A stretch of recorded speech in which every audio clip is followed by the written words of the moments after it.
Welcome back to the Money Script Podcast. It's your host, it's Yo, and spring is here. Spring is sprung.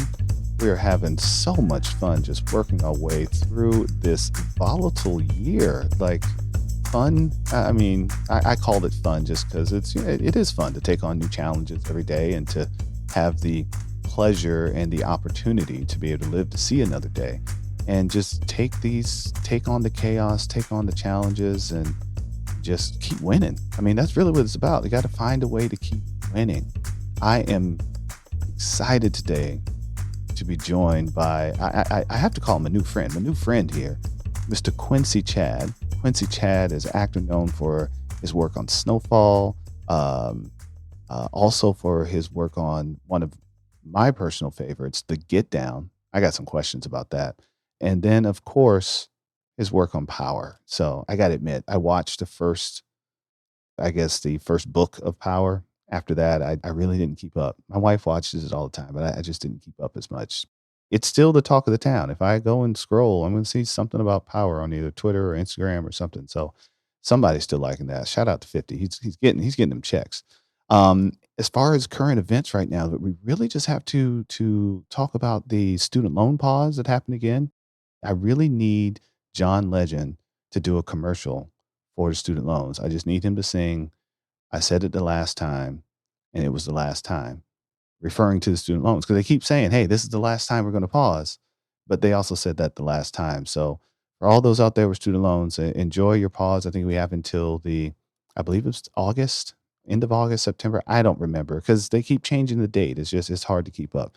And we're going to chat a little bit about some of the volatility that we've seen in the stock market for all of my investors out there. So, but without further ado, again, this is Johans Harrison, Money Script Podcast. We're going to talk about money. We're going to talk to Quincy. So let's get him in the room. Quincy, good evening, good morning. I don't know what time is it where you are. You're in Cali. It is 9:52 a.m. As you know, I'm an early riser, but yes, good morning. I don't know what time it is by you. I'm guessing it is good afternoon. It's almost good afternoon. It is, but I don't know what time our listeners are listening to this. So good day to you all. Exactly. Good day, good evening, good night, good morning, whatever you like. There you go. Indeed. So let's start with our current events here. I just wanted you to join in on this. Are you aware about this student loan pause? Did that affect you at all?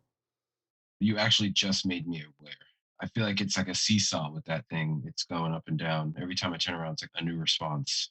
So no, it didn't affect me directly in any way at this point. So you were one of the fortunate ones that were able to pay for school or have scholarships or some of all of the Yeah, above. there there you go. There There you you go. go. Indeed. Well, there's many Americans out there that weren't as fortunate. And for those of you out there that have public loans, you've probably noticed two things have happened. One, your service provider changed. There were some rules that changed in the last administration so that you probably saw that Navient is no longer your servicer. And I think Great West or One West is one of the big servicers. They're no longer in the business at all. So you've seen the new servicer come in. So I do encourage everyone that has student loans, if you can still log into the old servicer, good, log in, download your statements, download copies of whatever documents you have in the document folder. Because when these big organizations do these data transfers, there's inevitably something's going to get missing. So you want to make sure you have some records on that. It's a good thing to do. And that's also just a good thing to do every year with your student loans. At least keep one copy of a statement somewhere. They should be able to locate anything you ask for, but sometimes you may need it a little bit faster than that. And then for those that got the extra few months of pause and payments, I encourage you continue to take that capital. If you need to put it in other places to pay down other debt that may be charging you interest or to build a cash reserve or maybe start putting some money away in a retirement account, make sure you're putting good use to that money. Don't just give it all to, what's it called? Shine? I don't know the name of that company that all the women are shopping at these days, or just Amazon. And it's not all women, but a lot of people like shopping there, or just giving the money to Amazon or to American Airlines or Delta, because I know we're all itching to get out of the house. And then, of course, volatility. That's one, Quincy, I'm sure you've kept up. I mean, that's all everybody's talking about. Daily Show, everybody's talking about the market these days. Oh yeah. Well, I pulled out a lot of my my holdings, at the end of last year. I wish I knew the source of all the volatility, but that's kind of the nature of the beast, at least in my mind, with the market. The stability is not something we've seen for a while, and it's been like this for quite some time. During the pandemic, I feel like everyone I turned around, everyone was either losing a ton of money or I would even call it winning a ton of money. With a couple of friends that did so well with crypto, and whether it was GameStop or something like that, if they got in quick and pulled out, fine. Some of them got in too late, didn't pull out fast enough, and so I've got friends on both sides of this volatility in the market at this point. You know, I have friends on all sides of the volatility of the market at this point. On every single side. And actually, Quincy, you said it. However, I want to help you just take it a step further. It feels like things are getting more volatile. And if we look at the metrics of how we measure volatility, the answer is yes. They are, by definition, it is more volatile. And that's because we're dealing with bigger numbers. You know, when the Dow Jones Industrial Average was at 10,000 and it went down by 1%, we were only dealing with 100. But now when it's 30,000 and it goes down by 1%, the number's 300. So we're dealing with bigger numbers from a volatility perspective. And we're seeing wider swings, especially during the day. We have times where the market will go up 2, 3% in the morning and then fall 4% in the afternoon and end -1. And that is also the nature of the volatility. And it's just more accessible. We can thank Robinhood. Really, if we look back, we can thank the Fidelities of the world and the Vanguards of the world. Just they've been shouting from the mountaintops, investing needs to be more accessible. And it has become more accessible with the Robinhoods, with the cryptocurrencies, which is a different version of the same thing that we've been doing for years. Let's be honest, call it what you want. It's a asset that people, or well, at least it is an asset because money's in it, but it's something that people are valuing on a minute to minute basis and exchanging it all across the world. How does that make it that much more different than a stock? So, with the volatility, it is in our face. And really, just I want our listeners to know, and you can go back to when we started this podcast in the midst of the pandemic, we talked about volatility to season one and pick up some of those episodes. And part of what you will hear us talk about is that this is part of the game. If you're going to play in it, you probably need to be prepared for volatility. Know that it's a long term game. As Quincy said, there's going to be some people that win the lottery. We all know them. There's also people that become actors in Hollywood. Some of us know them and watch them too. There's also people that become professional actors and actresses and singers, and that's a smaller percentage of the population. Also, it's a smaller percentage of the population of people that are able to buy GameStop before it went up to whatever atmospheric level it was at, or Tesla or any other company. There are a small percentage of people that buy into those companies very early or just at the right time and make a lot of money, but that's not what happens to the majority or to the masses. And so part of that volatility is a lot of people chasing these ideas that may not work out. And to your point, the other thing you mentioned, which is absolutely true, we don't know what's really causing the volatility. We only know after all of the events have happened and we can look back and study and say, oh, that's what it was. It was that. Right now, we just are predicting what we think it is. And then the next day, we come up with a different prediction because not enough time has passed. So investors, hold on. It's going to be okay. Talk to a professional, assess your risk tolerance and determine if you're investing in the right areas for what your goals are. You should really focus on doing your investing based on your goals, not just based on, oh, I just want to make some money or I just want, I'm waiting for this.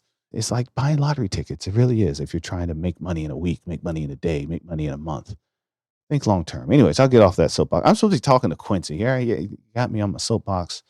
It's just been a lot of things going on, man. So I wanted to talk about one of your accolades here, and then we'll get into how you got to where you are. But I just had a question because I didn't connect the dots. The Get Down.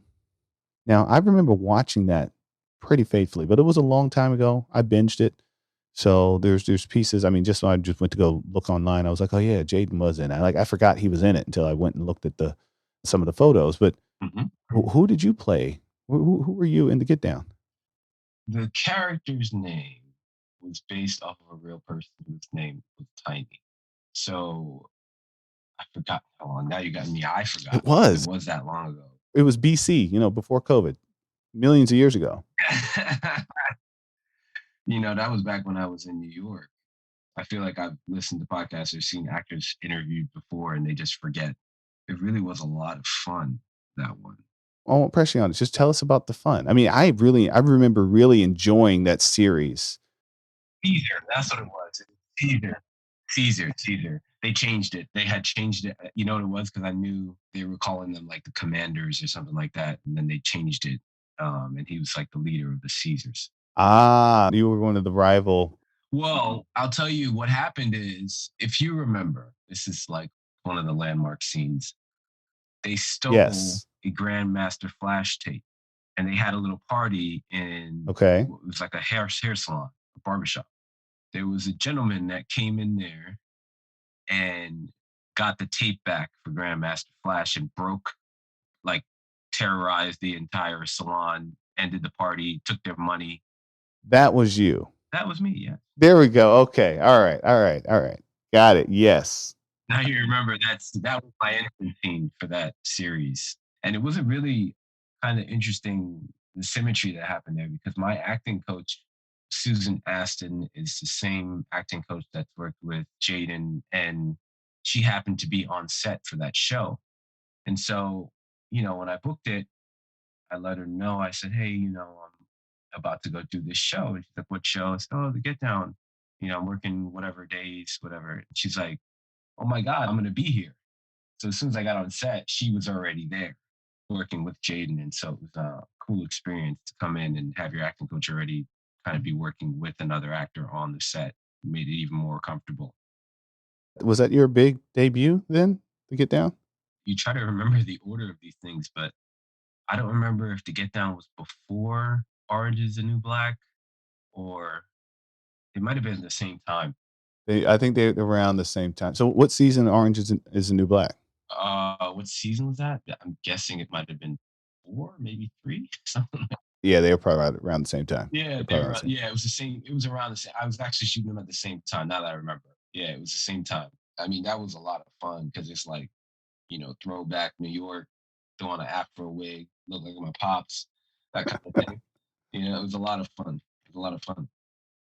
So tell us, how did you decide on a career as an actor? That question I usually answer with, I feel like most actors. I mean, some of us, I guess, choose it, but a lot of us feel chosen in a way. Mm. It wasn't something that I pursued as like a child. You always have those relatives that say, "Oh, you're going to be some sort of performer or whatever." You're running around, you know, performing Michael Jackson songs for the family or doing whatever it is, and they're like, "Oh, this kid's going to be whatever." He on his way. He the next. He the next. I went to college thinking I was either going to play football or if that didn't work out, I'd become a lawyer. That's Mm. what I thought I was going to do. So I was a political science sociology major. And then my last year of college, I took an elective acting course with a professor that came from the Yale School of Drama. So he taught the class.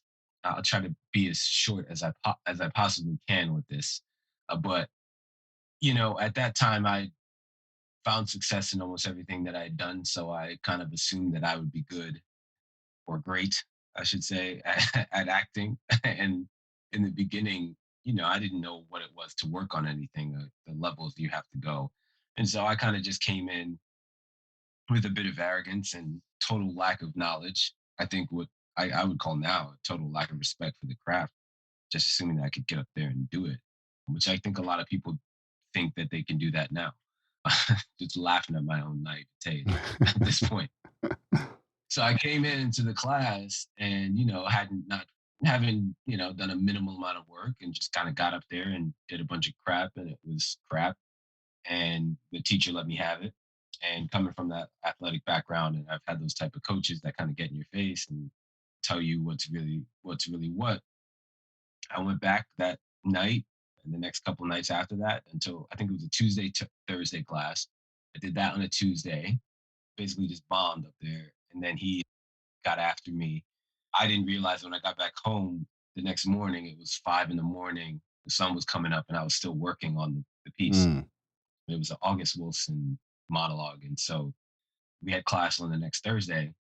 And then that Thursday, I like couldn't wait to get up there and like do it again.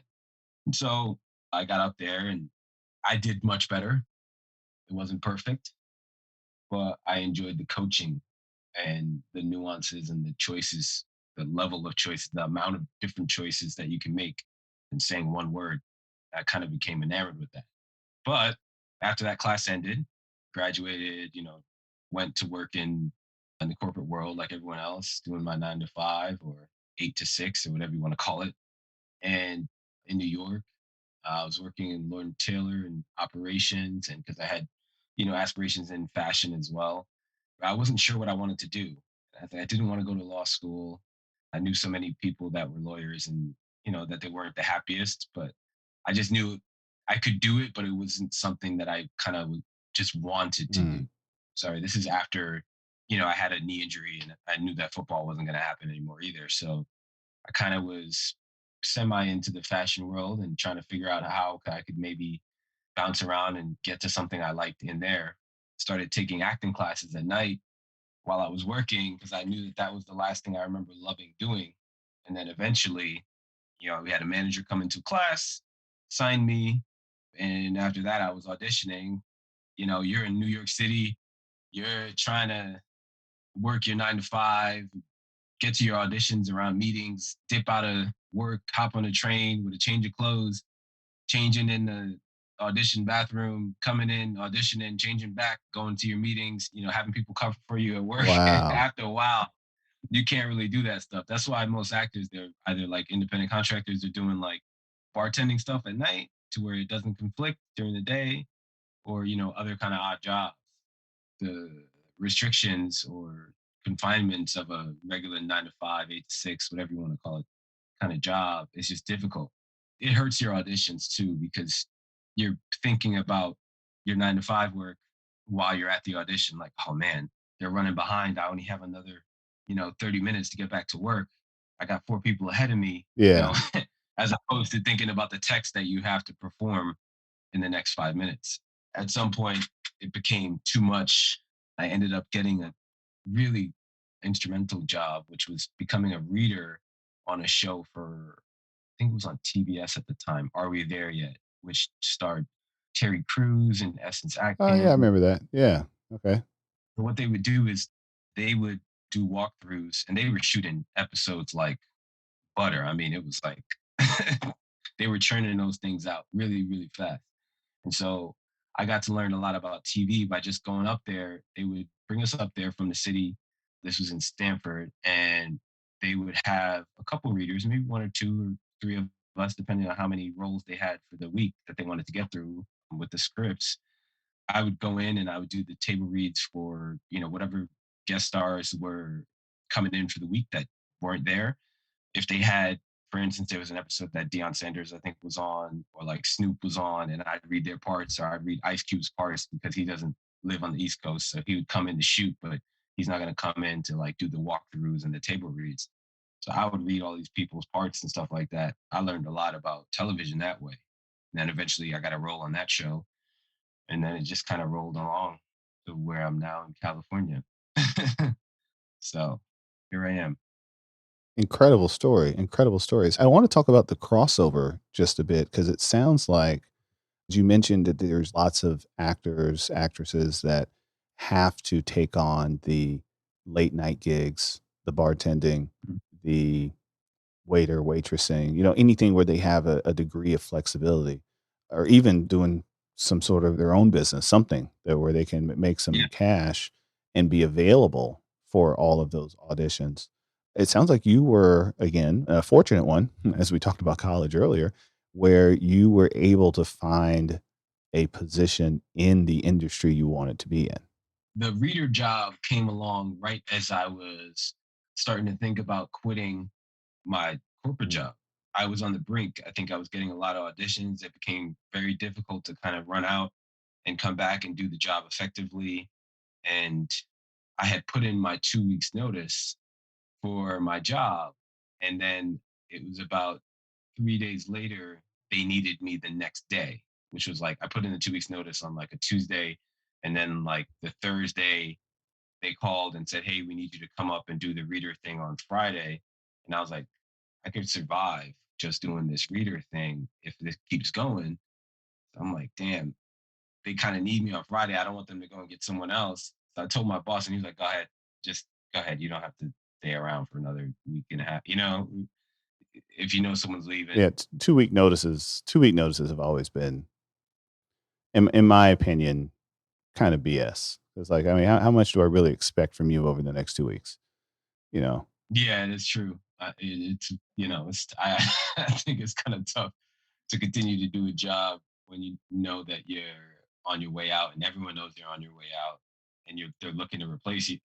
Sometimes it's anyway. He let me out, and I give him credit for that. He just said, "Go ahead, don't worry about it," and it helped. That job, I think, in the beginning, gave me a little bit of stable footing, and I had a corporate job, so I had some money saved up just in case for a rainy day or ah, something now like that. that's what I wanted to But hear. That's did you hear that, boys and girls? He had yeah, some money I had a saved little up. bit He saved up. had a This is true. plan. He wasn't just, "Hey, I'm just gonna go out on a whim." Now, don't get me wrong, like we mentioned earlier, there are countless stories of very successful people who slept in their cars, slept on couches, were down to their last dollar, and then the big thing happened. For any of you that have read the book Think and Grow Rich, there's a whole chapter, pretty sure it's in that book, about being 10 feet from gold or something like that. A couple that sells everything they have and they purchase some mining equipment and they go out west looking for gold and they're digging and digging and digging and they can't find anything. And finally they give up and they sell all of their equipment to some man on the side of the road just so they can go back to their home on the East Coast, tail between their legs, like, "Oh, we failed miserably." And the person that purchased that equipment from them went and did, like, I can't remember, it's 10, 15 feet. It's a short amount of space and found apparently the largest gold vein to date. Okay. But those are the stories of heroes, just like the heroes that win the lottery, just like the heroes that get the first draft pick, or our one of our favorite heroes, the LeBron James, who drafted out of high school. And there's plenty of others that follow behind him, but still they are few. The rest of us, we got to put plans together. Like, okay, if you want to make a career change, maybe you got to save up some money from your corporate job so that can carry you over. Again, some of us get lucky. Like our friend Quincy here, he's like, "Oh no, I found a job in the industry," but he was prepared just in case. And I believe that luck favors the prepared. Huge believer of that. It looks like you're lucky. Like, nah, I was just prepared. That's it. That's 100% true. That bleeds into other parts of the business as well. As we talked about the reader job helping me in the beginning, there was a point where it ended and it was like, uh oh, what am I going to do now? So you just start to develop other skills. Like we talked about, had gotten a personal training license because that was another thing that I knew that I enjoyed doing. I mean, when I was in college, I was working out for sports all the time, and people would ask me to like take them to the gym and like show them what to do and stuff like that. So I didn't even realize I was training people, but I kind of was at that time too. And so, oh, like, let me go to the gym with you and just follow me doing what I'm doing, kind of thing. And I did kind of enjoy helping people with their wellness and their own personal health and like watching them meet their goals and stuff like that. So I thought that that was interesting, but I ended up getting that and did that for a while. I think, like I mentioned before, actors, man, we do so many different random things. I know guys were working for moving companies that were like janitors that were. I mean, you talk to an actor, 9 times out of 10, you're gonna get a story about some crazy job that they worked before, they became consistent or became full time for them. And sometimes it becomes full time and then it stops and it's not. And then you got to find something else to do in the meantime, other than taking classes to keep the muscles exercised. It's a very fickle business. And you talk about plans and saving and all that kind of stuff. You kind of have to do that because it's not something where you always know what the next gig is. As we talk about saving and plans and responsibility in a way, for us, at least in this industry, you have to think that way before going to the next thing. Absolutely. Absolutely. Well, Quincy, in every episode, we like to get to know our guests a little bit more intimately and encourage all of our listeners to give more thought to their relationship with money, their money script, how they think about money. And so with that, we challenge our guests to share with us your first memory of money. My first memory of money. My parents are from Trinidad, and so I think any of your listeners that have parents that are from the West Indies, Caribbean, I feel like their money stories are going to be somewhat similar because there are similar sensibilities. I think when we first came here, moved into Brooklyn, it was our family, my grandmother, my grandfather, my cousin was staying there, and I think we had an aunt, uncle that were in the basement. But on any given weekend, you'd have 10 to 12 kids in a house in Brooklyn, Flatbush. And I think my first memory of money was probably asking to go to the corner store to get what we used to call quarter water. Quarter water. Yes, sir. Quarter water.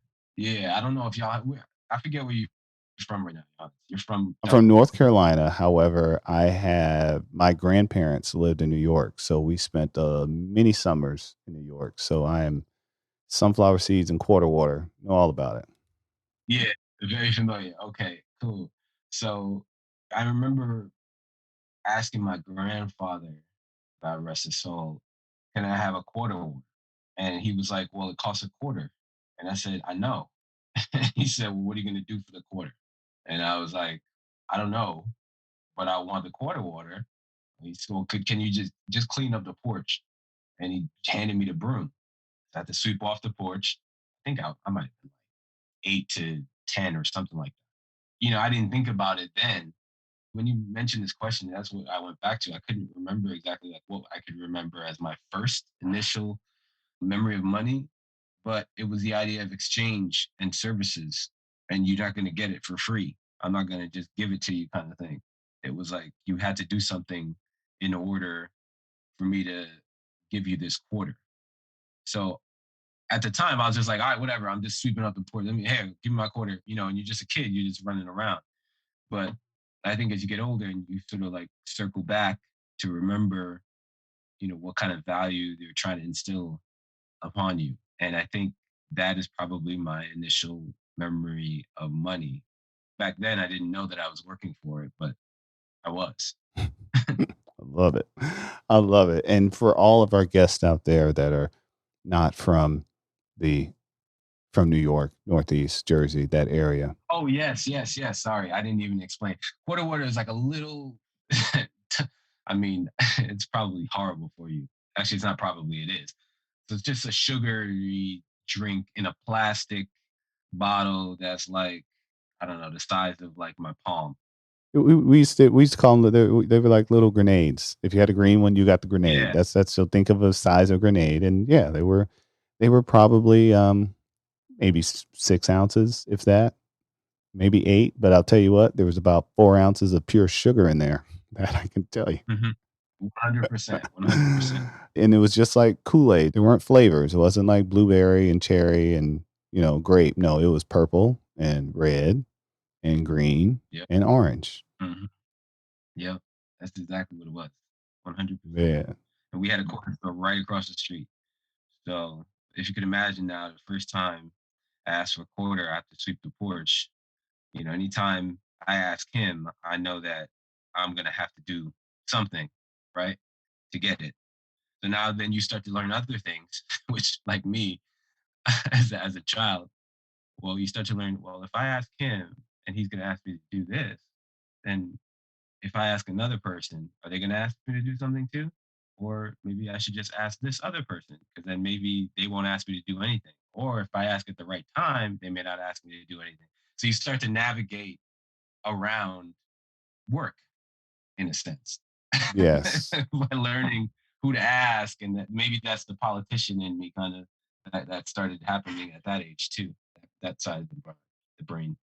So for good reason, quarter waters are no longer on shelves that I'm aware of. I think they've been gone for at least 10, 15 years. But I do Mhm. remember when the price went up. I remember just being in a convenience store and I happened to say, I was like, oh, look, quarter waters. And I think they were like 99 cents. I was like, what? Crazy. Yeah. So Yeah. again, we talk about that on the show all the time. It's called inflation. We're all dealing with it right now. I know. You probably paid more for your groceries this week than you did a month ago. It's all part of healthy economic system, which for all intents and purposes, we are still in. We're going to go through these ups and downs, these ebbs and flows. And that's why you got to do as best you can to manage your personal economy and the things that you have control over. So, Quincy, again, thank you for spending some time with us on the Money Script podcast, educating everyone on quarter waters. Go check them out on Snowfall. The last season just came out on that, if I remember correctly. Well, it's not the last season. It is the season finale of season 5. We are recording on, say, Friday. We are recording on a Friday. It was Wednesday. It's just there, so you can catch that on FX, Hulu, and stream that. Go check that out. And then for those of you that did not catch the Get Down, go back and grab that oldie but goodie. Netflix will thank you. Speaking of volatility, as you are going about your daily lives and thinking about your finances, if you want to make a change, or if it's possible a change may happen that you're not prepared for, the R word has been floating out there again. Could we go into a recession? Well, if we do, one of the telltale signs of a recession are high unemployment. So that means companies could be laying off. I'm already seeing it. I had unfortunately, a large chunk of some individuals that I was close to just got laid off in the mortgage industry. And because, interest rates went up, so demand to refinance houses went down. And a lot of folks in the mortgage industry didn't have anything to do. You got to be prepared for these things. So watch your budget, count your chips, save some chips, and we'll see y'all next week on the Money Script podcast. If anybody can find me a case of quarter waters, I might enjoy those. Don't tell my wife I had them though. Till next time. Thanks for joining us on the Money Script podcast. Be sure to check out our other episodes, subscribe, follow, and give us 5 stars. Continue to send your financial questions on Twitter or Instagram at the Money Script. Go to moneyscriptwealth.com and schedule your complimentary consultation to discuss your specific goals and concerns. Financial advisory and investment management services are offered by Money Script Wealth Management PLLC, a registered investment advisory firm registered in the state of Texas and California and other states where exempt. The Money Script LLC and the Money Script Wealth Management PLLC and guests of the episode may have interest in the investments mentioned today. The opinions and views are expressed here are for informational purposes only. This material is educational in nature and should not be deemed as a solicitation for any specific product or service. All investments involve risk and a significant loss of principal. The Money Script nor Money Script Wealth Management offer tax or legal advice. Please consult your tax advisor or attorney for specific advice about your situation. Until next time.